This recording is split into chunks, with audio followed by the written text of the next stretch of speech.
I'm so sorry, Olivia. Your family signed away responsibility and they've already left for Aspen. The nurse told me my family had signed me away before I could even breathe on my own. Then she said they were not at the hospital, not in the waiting room, not praying beside my bed, but drinking champagne in Aspen while my spine was held together by metal and machines. My name is Olivia Hart. I am 32 years old. 12 days ago, I fell hard on the wet concrete of the Seattle ferry terminal after pulling a little boy out of the path of a rolling service cart. People called me brave. The local news called me a hero. My body called it something else. A cracked pelvis. A damaged spine. A right leg that felt like it belonged to a stranger. When I opened my eyes, the world was white ceiling tiles, antiseptic air, and the soft mechanical rhythm of a heart monitor. My mouth tasted like dust. My throat burned from the tube they had pulled out hours earlier. I tried to move my leg and felt nothing but a dull, distant pressure. A nurse named Maya stood beside me. She had tired brown eyes and the kind of careful voice people use when the truth is too sharp to hand over all at once. "Your parents came on the third day," she said. I waited for the rest of the sentence. I wanted to hear that they had cried. That my mother had held my hand. That my father had argued with doctors because he could not bear to leave me. Maya looked down at her clipboard. They signed the long-term care waiver. They said they could not assume financial responsibility. Then they left. For a moment, the room went silent. Not truly silent. The machine still beeped. The air still hissed through the vents. But inside me, something old and loyal stopped moving. My father, Graham Hart, had always liked clean hands. He wore polished shoes even when his debts were dirty. My mother, Vivian, believed a good family photo could cover any private rot. And my younger sister, Lauren, had built her whole life on soft lighting, borrowed dresses, and business ideas that never made a dollar. I had saved all of them. Quietly. Repeatedly. I paid late mortgages. I covered medical bills. I funded Lauren's empty wellness startup when she cried about investors. I told myself that was what daughters did. That was what older sisters did. You held the roof up, even when everyone else danced on it. Maya handed me my phone in a clear plastic bag. The screen was cracked like thin ice. My fingers were swollen, slow, clumsy. I opened my banking app because pain makes a person practical. I needed to check the emergency fund. There should have been $58,000 there. Money I had saved from years of coding contracts, sleepless nights, and a cybersecurity company I built while everyone in my family called it a little computer job. The balance appeared. $21.70. I stared at it. I blinked. I thought the pain medicine had bent the numbers. It had not. One transfer. Nearly everything gone. Sent while I was unconscious. Authorized by Vivian Hart, joint signer on the account. My mother. The woman who once kissed my forehead before school had emptied my safety net while a machine breathed for me. I called the bank. The man on the phone sounded polite, distant, useless. He told me that because my mother was listed on the account, the withdrawal did not qualify as fraud under their policy. He said I could pursue a civil matter. A civil matter. I was lying in a hospital bed with a half-dead leg and $21 to my name, and the world had reduced my family's betrayal to paperwork. I lowered the phone. My chest felt hollow. Betrayal was too warm a word for what they had done. This was colder. Cleaner. They had looked at my broken body and seen a chance to take what was left. Then the door opened. I expected Maya. I expected another doctor with another sad chart. Instead, an old woman stepped inside wearing a cream wool coat, black gloves, and a silver cane that struck the floor with quiet authority. My breath caught. Grandma Evelyn. For 2 years, my family had told everyone Evelyn Monroe was confused, fragile, hidden away in a care facility where she no longer remembered names. But the woman standing at the foot of my bed did not look lost. She looked like a queen arriving to reclaim a stolen throne. Her gray hair was pinned perfectly. Her eyes were clear, hard, and bright. In one hand, she carried a leather folder, thick with documents. "Olivia," she said, voice steady as stone. "I know what they did." My throat tightened. "You are supposed to be sick," I whispered. Evelyn smiled, but there was no softness in it. "No, child. I was hiding." She placed the folder on my blanket and opened it. Inside were bank records, hospital forms, signatures, timestamps, and names. Then she rested one gloved hand over mine. "They thought you woke up powerless," she said. "Let them think it a little longer. That mistake will cost them everything." 5 days later, I no longer smelled bleach when I woke up. The new room overlooked Elliott Bay, where the gray water rolled under a sky the color of old silver. The sheets were soft.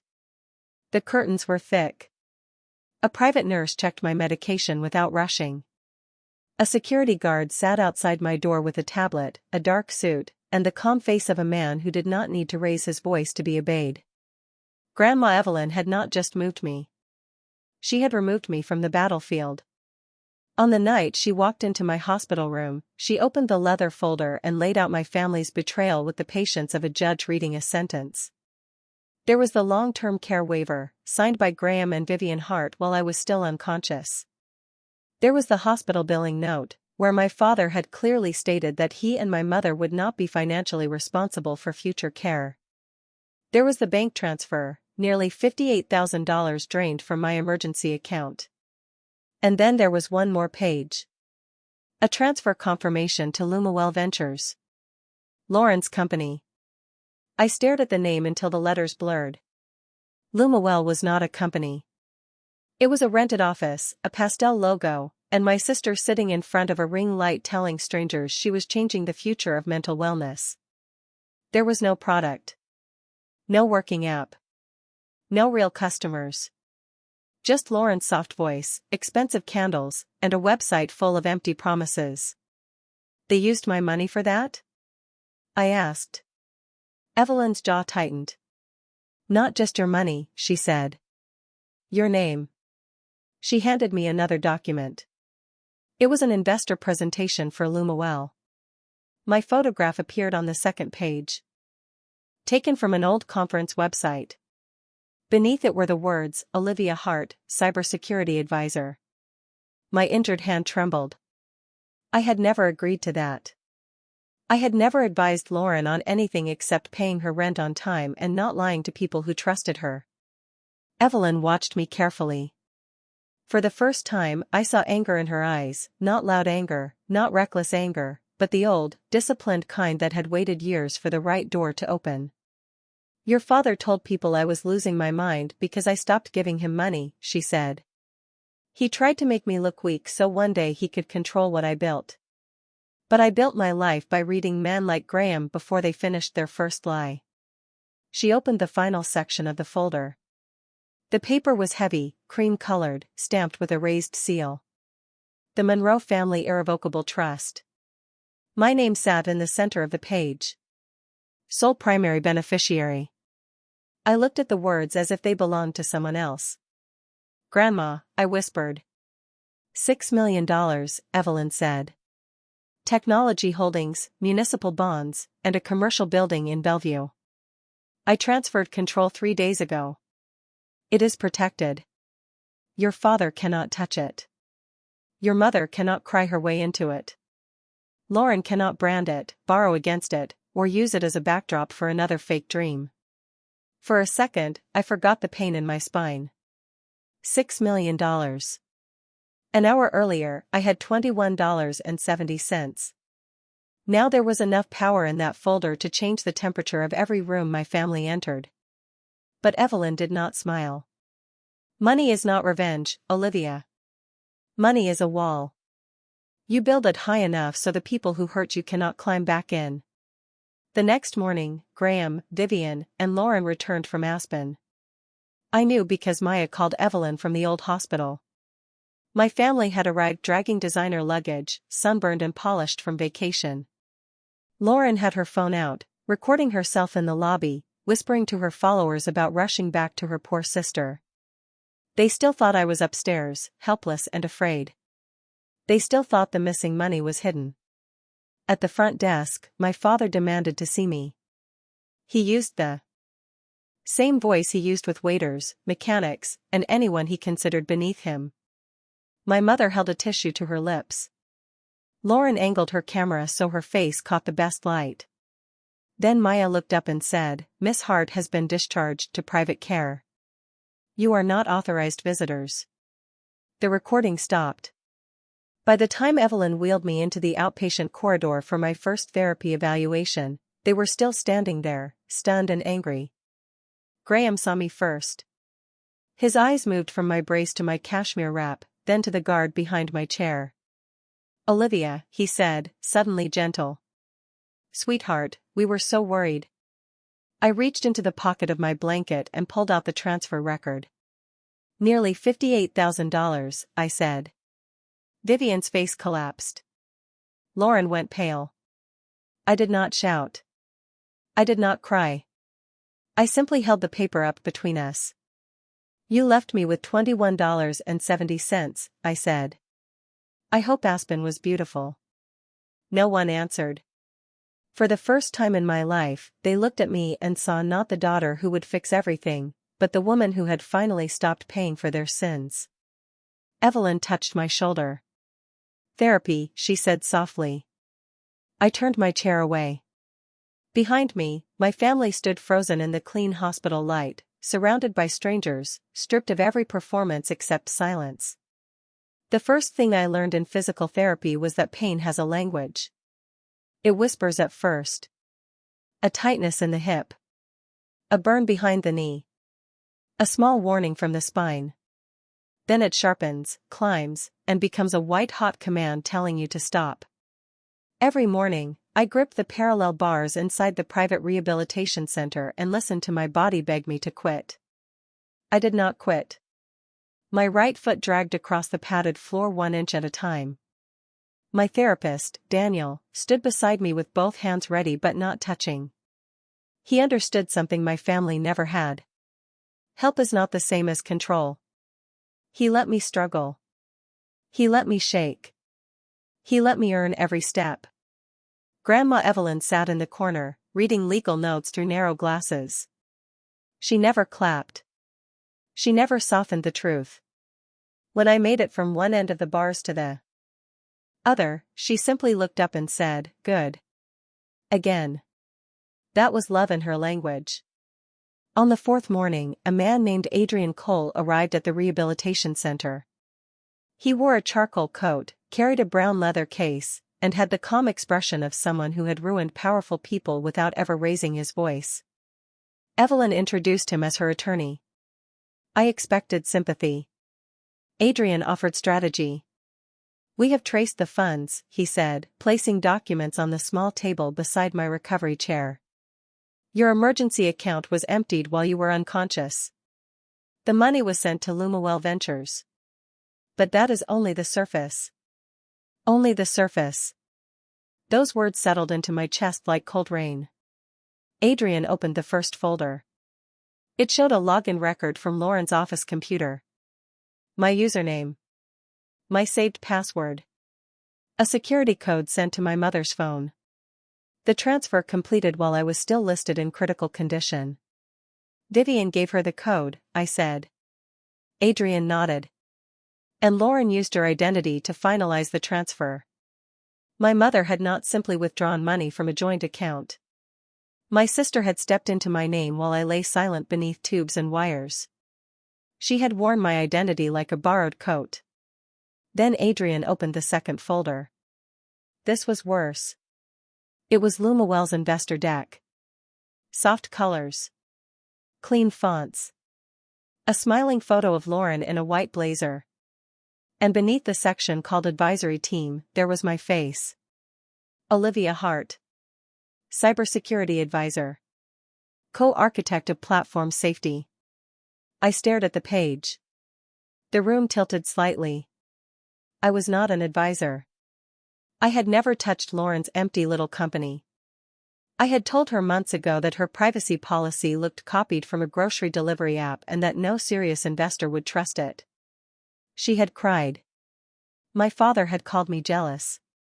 My mother had told me to be kinder. Now they had taken my warning, stolen my name, and sold it as endorsement. Adrian turned another page. 3 private investors had already wired money into Lumawell after seeing that presentation. One was a retired teacher. One was a small clinic owner. One was a widow who thought she was investing in mental health technology. 4 seniors. My jaw tightened. They are stealing from other people too, I said. Evelyn closed her glasses and placed them on the table. That is why this ends carefully, not emotionally. For years, I believed my family's chaos was private. Embarrassing, yes. Painful, yes. But contained. Now I saw the truth. Predators do not stop at the first open wallet. They practice on family, then take the act outside. Adrian slid one final document toward me. Northline Holdings. I knew the name. I had created that company 3 years earlier when my parents almost lost their Tacoma house. Graham had missed payments, hidden notices, and lied until foreclosure papers arrived. I bought the house through Northline Holdings to save them from public humiliation. Then I let them live there, telling myself dignity mattered. They never knew I owned it. My father had hosted dinners in that house. My mother had shown off the kitchen as if she had paid for the marble herself. Lauren had filmed lifestyle videos in the living room, calling it generational elegance. All of it stood on my signature. Adrian looked at me. They are tenants at will. You can terminate the arrangement with proper notice. A strange calm moved through me. Not rage. Not grief. Something cleaner. Clarity. Send the notice, I said. Evelyn watched me over folded hands. By mail? I looked down at the investor deck, at my stolen face smiling beside my sister's lie.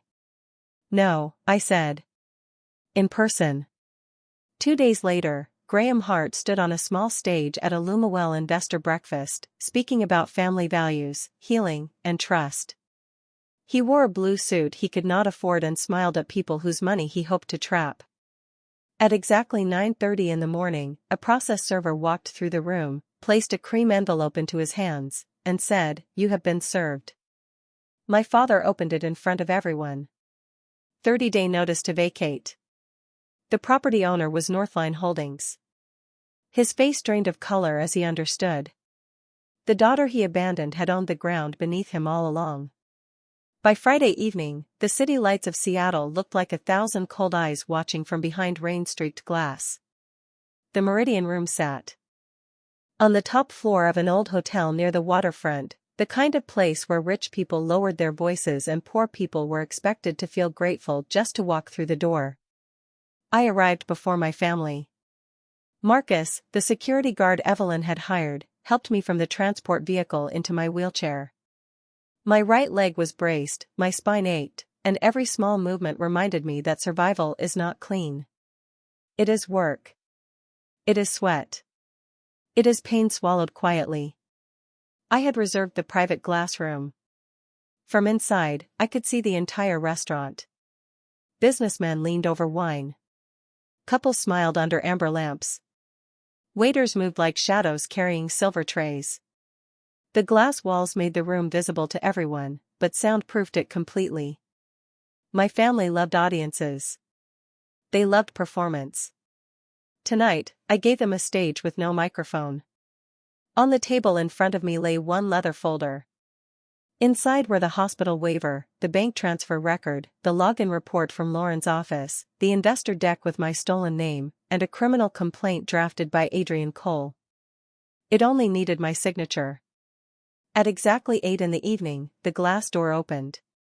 Graham entered first, wearing his navy suit and the expression of a man arriving to collect tribute.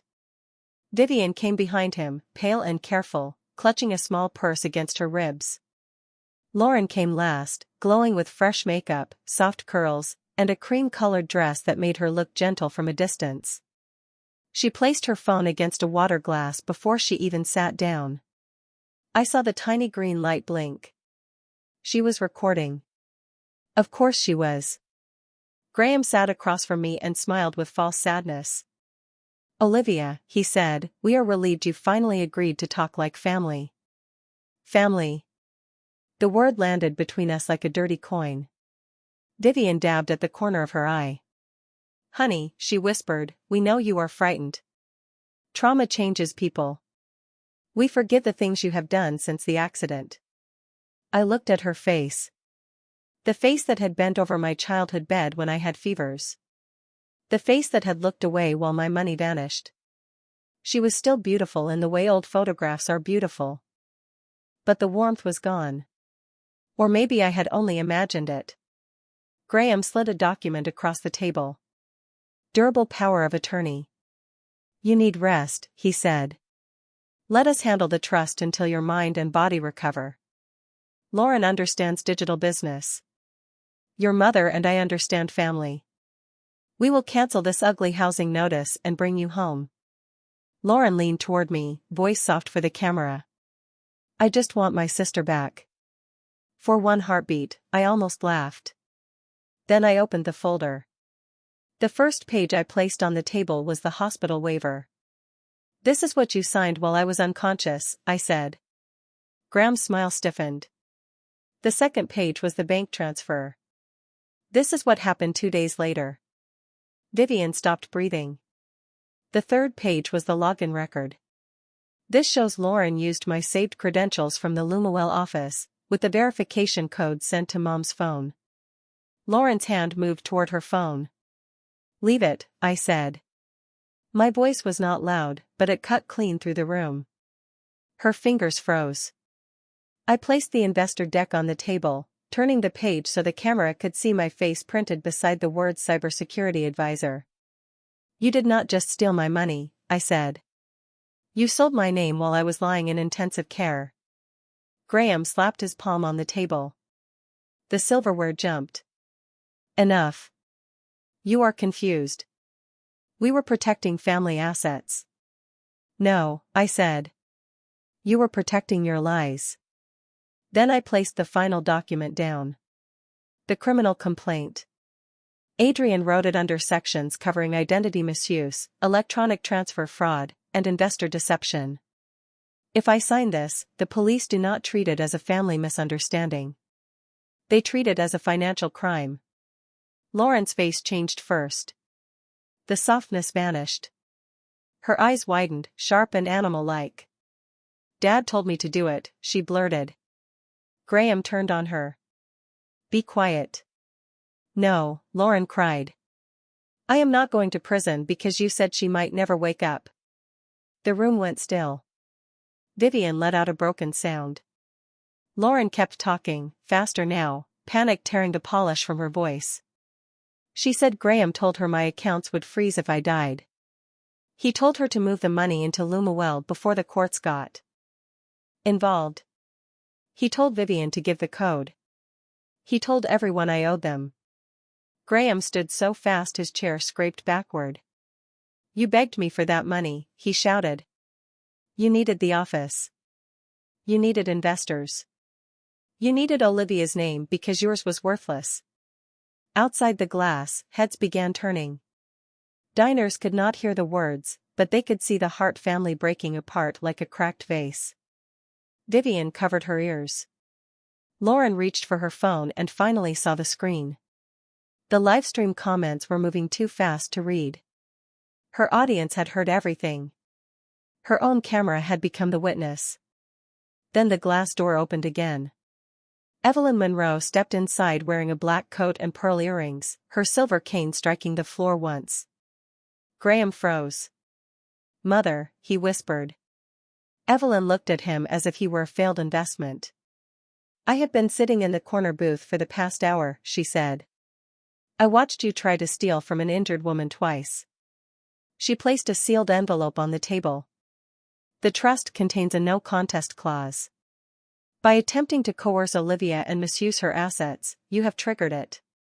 Graham, Lauren, Vivian, you are permanently removed from any future claim to the Monroe estate. Graham's mouth opened, but nothing came out. Evelyn rested one hand on the back of my wheelchair. You came here expecting a wounded girl, she said. What you found was the owner of the table. I signed the complaint. The pen made only a small sound. But in that small sound, my old life ended. 3 weeks after I signed the complaint, the consequences began arriving with the quiet patience of winter rain. There was no thunder. No dramatic knock in the middle of the night. Just letters, calls, court dates, frozen accounts, and the slow collapse of people who had spent their lives mistaking my mercy for weakness. The police interviewed Lauren first. She arrived at the station wearing a beige coat and sunglasses too large for her face, still trying to look like a woman followed by cameras. But there were no ring lights in the economic crimes office. No flattering angles. No soft music under her voice. Just a metal table, a recorder, and a detective who asked the same questions until her lies began contradicting each other. By the end of the afternoon, she had given them Graham. By the end of the week, Graham had given them Vivian. That was the truth about their version of family. It held only while someone else was paying the bill. Lumawell disappeared almost overnight. Investors demanded their money back. The office lease was terminated. The pastel website went dark.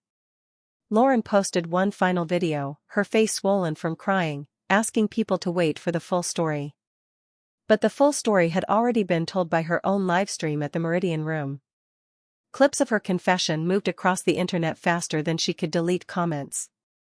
The woman who had built her image on healing was exposed as someone who stole from her sister's hospital bed. Her sponsors vanished. Her friends vanished faster. Graham's fall was quieter, but deeper. For years, he had lived on posture. A firm handshake. A polished shoe. A voice that made small people feel smaller. But posture cannot pay rent. Once the 30-day notice expired, he and Vivian left the Tacoma house in the rain, carrying boxes they had not packed carefully enough. Neighbors watched from windows. Graham kept his chin raised, but I saw the photograph Adrian's investigator sent me. His shoulders were bent. For the first time, the ground beneath him belonged to someone he could not manipulate. Vivian called me 17 times in one evening. I did not answer. The voicemail she left was not an apology. It was a performance. She said Lauren was fragile. She said Graham had been under pressure. She said mothers make mistakes when they are frightened. She said I was tearing the family apart. I deleted it before it finished. A month later, she came to the rehabilitation center. I was walking then. Not well. Not gracefully. My right leg still dragged when I was tired, and pain still bloomed through my hip like a dark flower. But I was upright, moving between the parallel bars, my hands gripping the rails, my breath steady. Vivian stepped into the therapy room wearing an old gray coat. Her hair had grown out at the roots. Without salon polish and expensive lighting, she looked smaller. Almost ordinary. Olivia, please, she whispered. Daniel, my therapist, moved to stop her, but I shook my head. Let her speak. Vivian clasped her hands together like a woman in church. Lauren may face prison. Your father cannot find work. We lost the house. We lost everything. You have to withdraw the complaint. You have to tell them it was a misunderstanding. I looked at my mother across the polished floor. For 32 years, that face had been enough to bend me. One tear from Olivia Hart, and I became useful again. I paid. I fixed. I forgave before anyone asked. But something inside me had healed crooked and strong.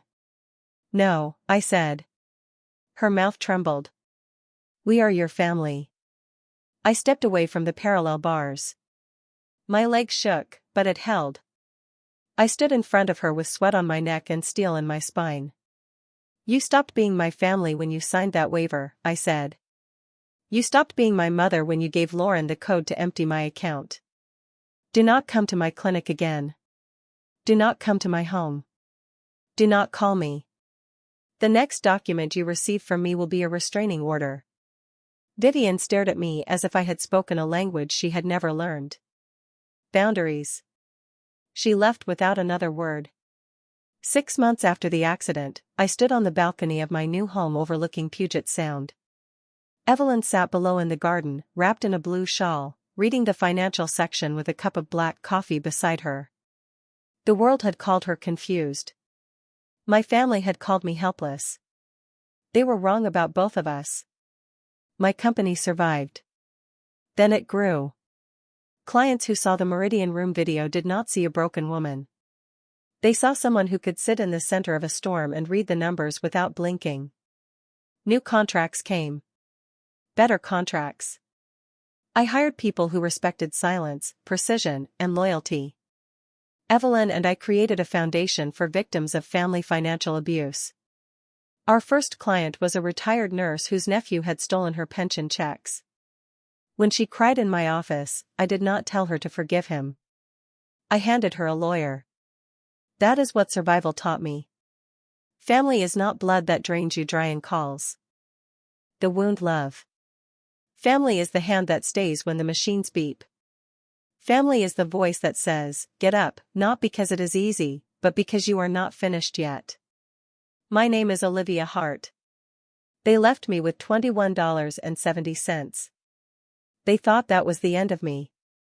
It was only the receipt. If Olivia's story touched something in you, leave a comment and tell me what you would have done in her place. Like this video, subscribe to Still Waters Payback, and share it with someone who needs to remember this truth. Walking away from people who destroy you is not cruelty. It is survival.